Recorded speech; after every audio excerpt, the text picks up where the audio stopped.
नमस्कार, मैं दिलीप कावरिया एक बार फिर आपके सामने उपस्थित हूँ वसई विरार समाचार के साथ में। आज हम उसी मैदान में खड़े हैं जिस मैदान पर अधिकृत रूप से परिवहन सेवा का पुनः शुभारंभ कर रहे एकनाथ शिंदे के हाथों। पिछले कुछ दिनों पहले बहुजन विकास आघाड़ी के नेताओं द्वारा परिवहन सेवा का पुनः उद्घाटन किया गया था। वसई की राजनीति में एक तरफ से तू डाल डाल में पात पात अभी चल रहा है, एक दूसरे को शह और मात देने का खेल चालू है। बहुजन विकास आघाड़ी के एक छत्र राज को ध्वस्त करने के लिए शिवसेना एड़ी छोटी का जोर लगा रही है। उसी तर्ज पर आज एकनाथ शिंदे बड़े ही उत्साह और बड़े ही जोरदार माहौल में परिवहन सेवा का उद्घाटन कर रहा है, जो कि अधिकृत रूप से महानगर पालिका के आयुक्त डी गंगाधरन ने प्रेस नोट रिलीज करके इस कार्यक्रम का सूचना दी है। अगर बात करें तो वसई तालुका में निर्विक्षत राज करने वाले बहुजन विकास आघाड़ी को करने के लिए एकनाथ शिंदे के नेतृत्व में शिवसेना जमकर एड़ी छोटी का जोर लगा रही है। बात करेंगे शिवसेना के भूतपूर्व सहयोगी बीजेपी का इसमें क्या रोल रहेगा, साथ ही महाविकास आघाड़ी के दो घटक एनसीपी और कांग्रेस का रोल अभी तक लोगों को समझ में नहीं आ रहा है। चाहे कुछ भी हो, मगर लोगों के लिए इस परिवहन सेवा का शुभारंभ होना काफ़ी लाभ। लॉकडाउन के बाद परिवहन सेवा पुनः चालू करने के दो उद्घाटन के नज़ारे आप देख रहे हैं, एक रात के अंधेरे में और दूसरा दिन के उजाले में बड़े ही जोश खरोश के साथ।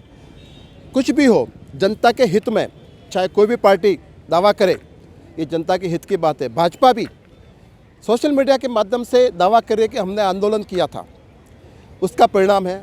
बहुजन विकास आघाड़ी का कहना है कि हमारे नेतृत्व में ये काम चालू है, और एकनाथ शिंदे जी का कहना है कि यह राज्य सरकार की देन।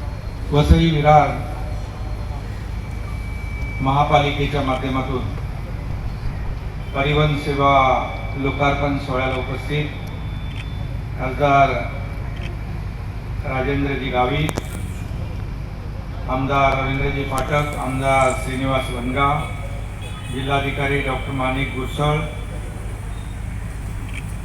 आयुक्त श्री गंगाधरनजी, वसंत चव्हाण, राजन नाईक, अनिल अल्मेडा, समीर वर्तक, सर्व मान्यवर, सर्व लोकप्रतिनिधी, सर्व अधिकारी ज्यांनी ही सेवा सुरू केली ती मेसर्स SNNचे सर्व भागीदार आणि पत्रकार मित्रांनो,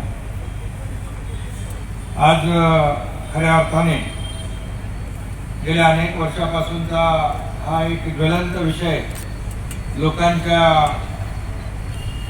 नागरिकांच्या दृष्टीने अतिशय महत्त्वाचा असा परिवहन सेवा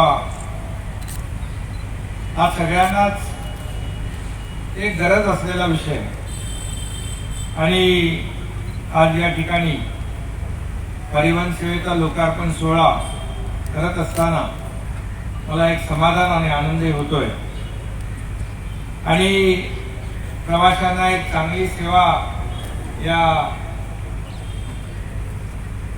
परिवहन सेवेच्या माध्यमातून मिळेल आणि लोकांना देखील एक समाधान आणि आनंद आणि त्यांचा सुखाचा प्रवास या ठिकाणी होईल, अशा प्रकारच्या मी शुभेच्छा देतो।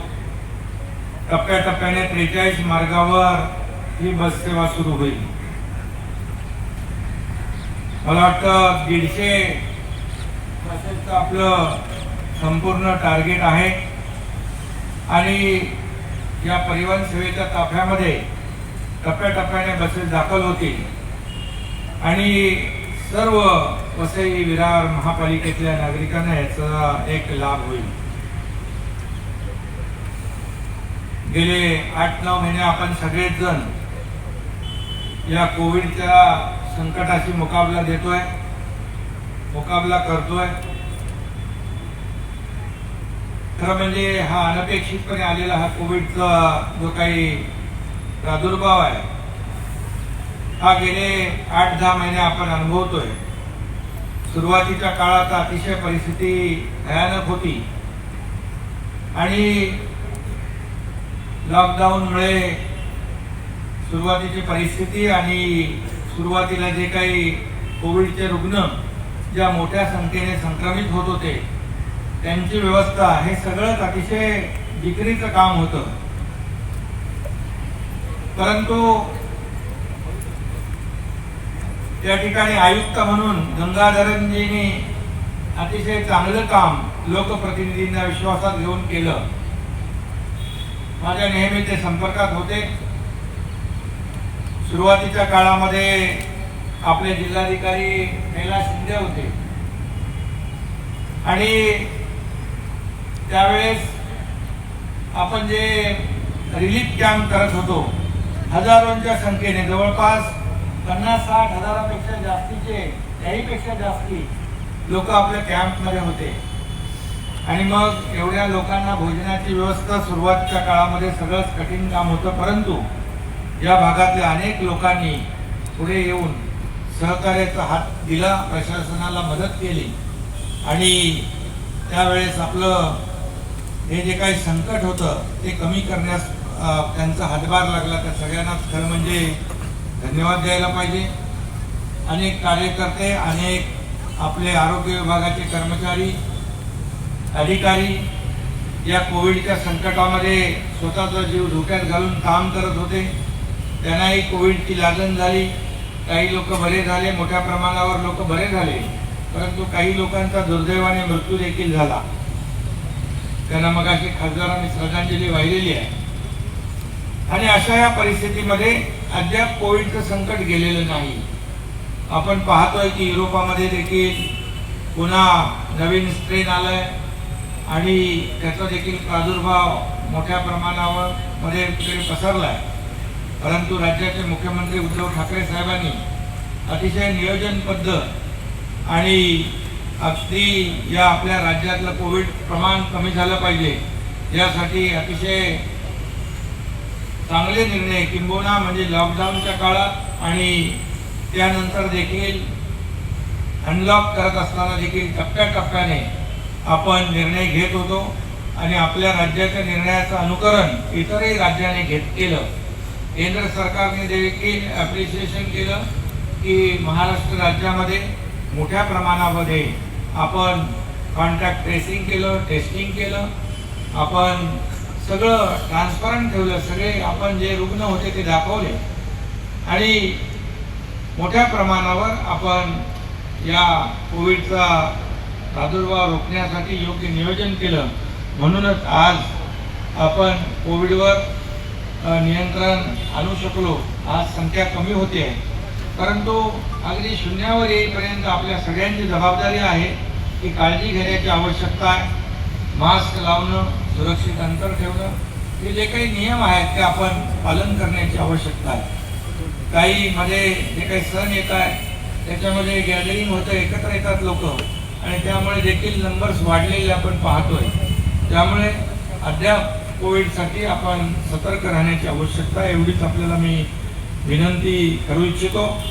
आज मग अशी आयुक्त साहेबांनी आपल्या मनोगतामध्ये या परिवहन सेवेच्या बद्दल विस्तृतपणे माहिती घेतलेली आहे. यामध्ये ज्येष्ठ नागरिक, त्याचबरोबर दिव्यांग असतील, विद्यार्थी आहेत, कॅन्सर पीडित आहेत, यांना देखील मोठा दिलासा देण्याचा निर्णय घेतला आहे. त्यामध्ये सवलत दिलेली आहे आणि खऱ्या अर्थाने हा वसई विरार महानगरपालिकेतला हा परिवहन सेवेचा उपक्रम अतिशय यशस्वीपणे राबवला जाईल यासाठी प्रशासन पूर्णपणे तयारीत आहे. आणि ही सेवा म्हणजे बूम, आयुक्त म्हणाले मगाशी की ही आपल्या राज्यामध्ये ही वसई विरारमध्ये पहिल्यांदाच होते आहे. कारण इतर महापालिकांमध्ये वेगवेगळ्या पद्धतीचे कॉन्ट्रॅक्ट आहेत, परंतु यामध्ये कॉन्ट्रॅक्टरच बस देणार आणि सगळं चालवणार देखील ते, सगळं इंधन आणि मॅन पॉवर असं त्यांची सगळी असणार आहे. त्यामुळे एक चांगली सेवा या महापालिकेच्या हद्दीतल्या लोकांना मिळेल. लोकांनी देखील सहकार्य करण्याची आवश्यकता आहे आणि या सेवेमध्ये मी कॉन्ट्रॅक्टर जे आहेत त्यांनाही, कंपनीला मी सांगू इच्छितो, 150 तुमचं जरी टार्गेट असलं तरी सुद्धा जर आपल्याला आवश्यकता जास्तीच्या गाड्यांची लागली तर नक्की आपल्याला त्या ताफ्यामध्ये आणखीन त्या आवश्यकतेनुसार बस देण्याची देखील आपली तयारी असायला पाहिजे.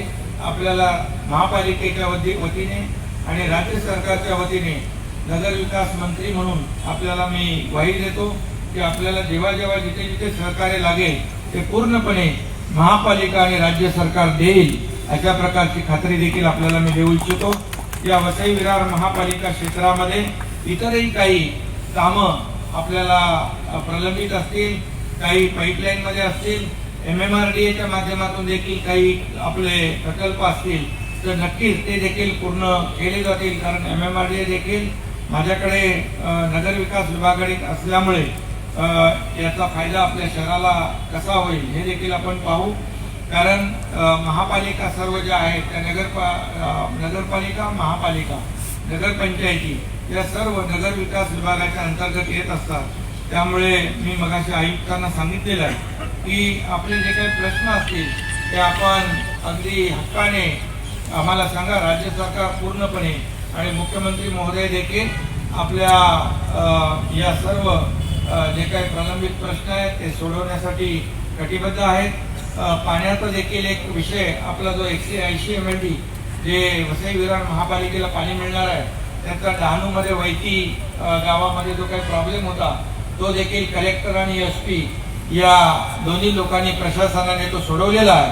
हे देखील काम आपलं मार्गी लागेल आणि मोठ्या प्रमाणावर आपल्याला पाणी मिळेल आणि आपला पाण्याचा देखील प्रश्न या ठिकाणी मार्गी लागेल. वाहतूक कोंडीच्या दृष्टीने किंबहुना काही ठिकाणी फ्लायओव्हरची आवश्यकता असेल त्या ठिकाणी देखील आपल्याला MMRDAच्या माध्यमातून ती देखील कामं करता येतील. एवढंच मी आपल्याला सांगू इच्छितो. मगाशी खासदार साहेबांनी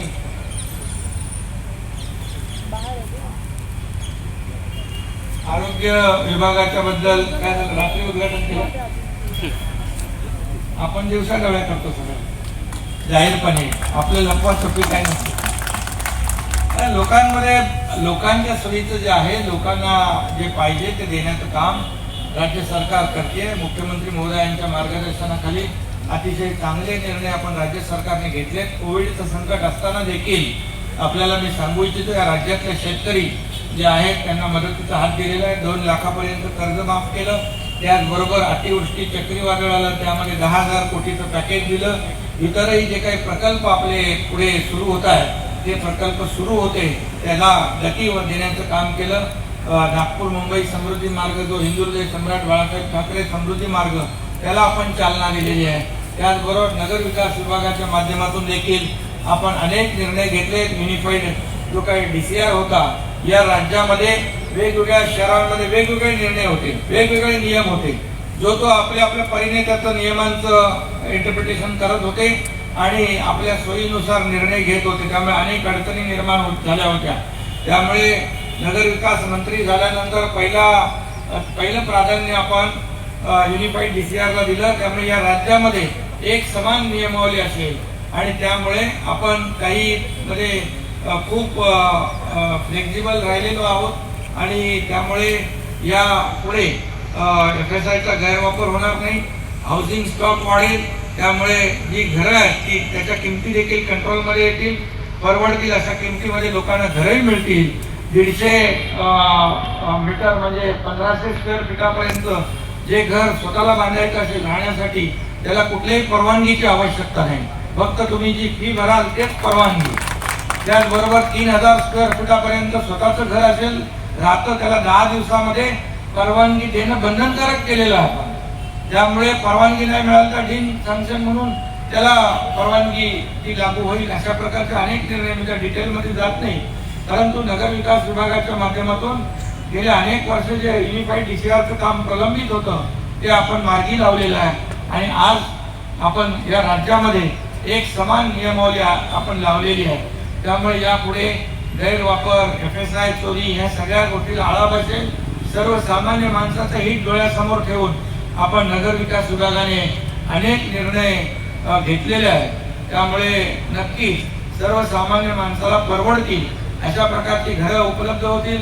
आज आपण बघतोय राज्य सरकारने काही प्रमाणामध्ये स्टॅम्प ड्युटीमध्ये कन्सेशन दिलं, युनिफाईड DCR पब्लिश केला. त्यानंतर कोविडचं संकट असताना देखील सर्वसामान्य लोकांनी मोठ्या प्रमाणावर घरं विकत घेतली, मोठ्या प्रमाणावर रजिस्ट्रेशन झालेलं आहे. आणि पत्रकार मित्रांना देखील माहीत असेल, गेल्या 10-12 वर्षामध्ये जी आकडेवारी होती ती कोविडचं संकट आणि मंदी असताना देखील गेल्या काही महिन्यांमध्ये मोठ्या प्रमाणावर घरांचं रजिस्ट्रेशन झालेलं आहे. त्यामुळे सर्वसामान्य माणसाला जे हवं आहे ते देण्याचं काम राज्य सरकारच्या माध्यमातून मुख्यमंत्री करतायत. आणि त्यामुळे वसई विरार महापालिकेला देखील या ठिकाणी विकासासाठी जे जे काही सहकार्य लागेल ते नक्की या ठिकाणी देण्याचा प्रयत्न होईल, अशा प्रकारची आपल्याला खात्री देतो. पुन्हा एकदा आजच्या या लोकार्पण सोहळ्यानिमित्त मी मनापासून सगळ्यांना शुभेच्छा देतो.